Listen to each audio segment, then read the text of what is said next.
Without further ado, I want to bring in senior markets correspondent Kevin Green to talk us through some of the things captivating Wall Street today. Before we get into expectations about jobs, I really want to talk about this fight that we saw play out on social media. And, nowadays on social media, you have this viral effect, and, the viral nature set off selling in Tesla, but it also, had some viral effect on broader market momentum. So talk us through what was happening real time, Kevin. Yeah, there's a lot here. I'll try to summarize it. Obviously, Elon Musk has been a little bit vocal when it comes to the current budget bill that's being discussed in the Senate, and he obviously is trying to focus on really trying to cut spending here. And there's been a little bit of a back and forth politely over the last couple of days here, but yesterday it got a little bit heated, and it went from talking around the budget and cutting funding and spending and deficit savings to getting a little bit personal here. And throughout that whole time, we did see, obviously, Tesla stock actually taking a hit to the downside. There has been a little bit of back and forth with Elon, mentioning potentially impeaching the president, and then also President Trump really threatening to take away the government subsidies for Elon Musk's businesses, if you will, right? And so we have seen a little bit of this back and forth. Obviously, it created a little bit of a downside move, a lot actually, of a downside move when it comes to Tesla. That did weigh on the S&P 500. I think we also have to just keep this in perspective, though, Diane. We were in a little bit of a consolidated range. We had the ADP report on Wednesday. We have the big jobs report today. So we might have had a reason to see a little bit of selling in the broader equity market, but obviously Tesla did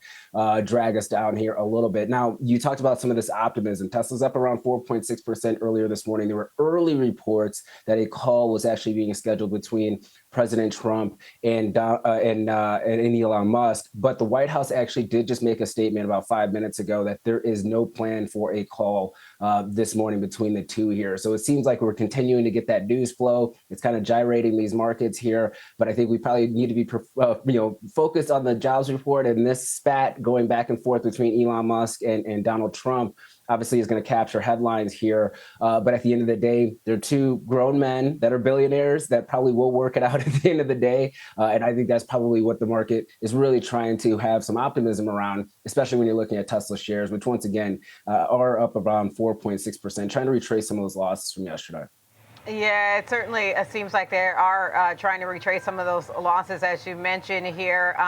It was just, to me, wild to see this happen in real time. And you saw this, that infection effect of the viral nature of social media. It goes to show how much power there is in social media nowadays. And also the fact that this remains a headline-driven market. I thought that the headline that would drive price action yesterday was that phone call between President Trump and China President Xi Jinping.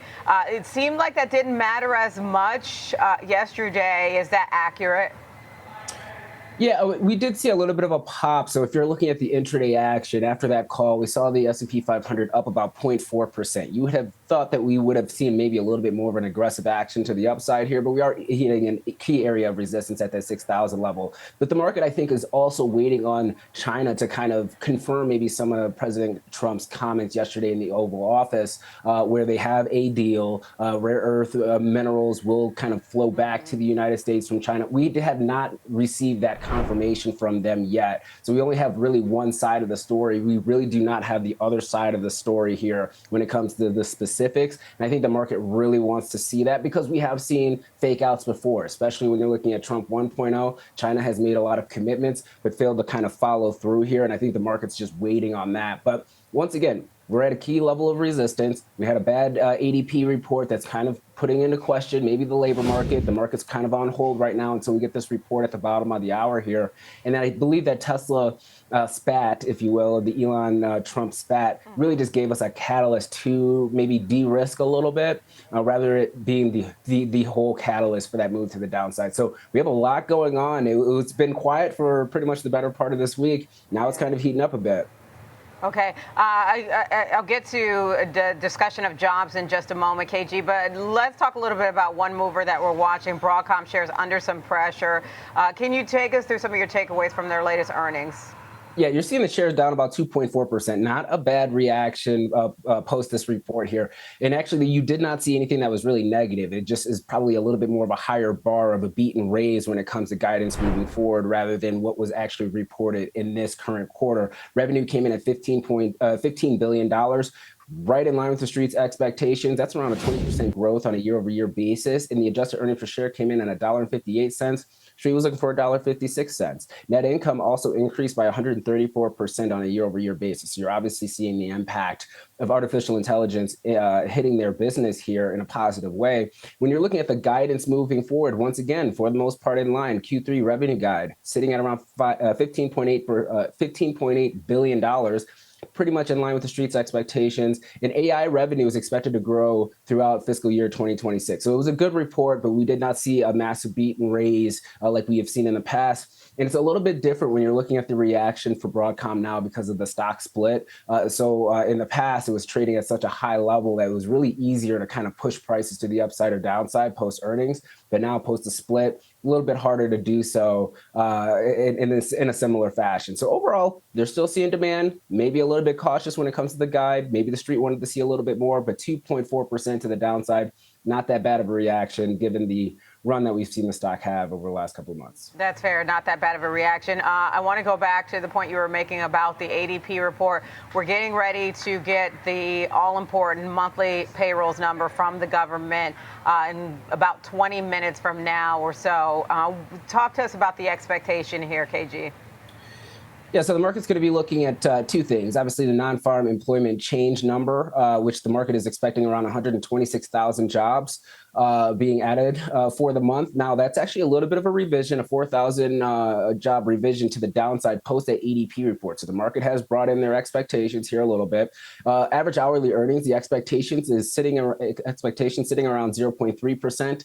You would say that's still a little bit hot on the inflationary front, but stable if you're kind of looking at the 3-month or even 6-month trend there. And the unemployment rate is expected to still stay at 4.2% here. So let's see how many jobs have been added. Obviously, analyst expectations have come in a little bit lower. The ADP report and the BLS report, they calculate those job figures very differently. So we could see a little bit of a disconnect here, but it seems like there is a little bit of a lower bar. Diane, the real reaction after this, if we have a negative, if we have a print that completely misses the street's expectations, let's say it comes in at 60,000 jobs or what have you, does the market start pricing in Fed rate cuts a little bit more this year? And does that actually provide a catalyst for equity markets moving higher? I think that's the big question that is out there. Rather than this be a complete negative report, are we starting to get back into the type of cadence that bad news is actually going to be good news for the equity market? And I think that's really what the reaction that I'm kind of looking for post this report today.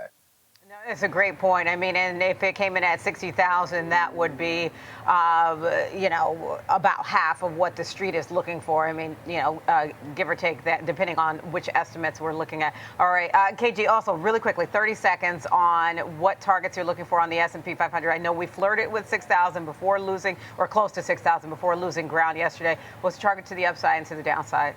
Yeah, 6,000 is going to still be that key level. If we break above that, 60.25 is on the radar here. Downside 5,900. So pretty wide range. Obviously, given the events, it kind of makes sense, right?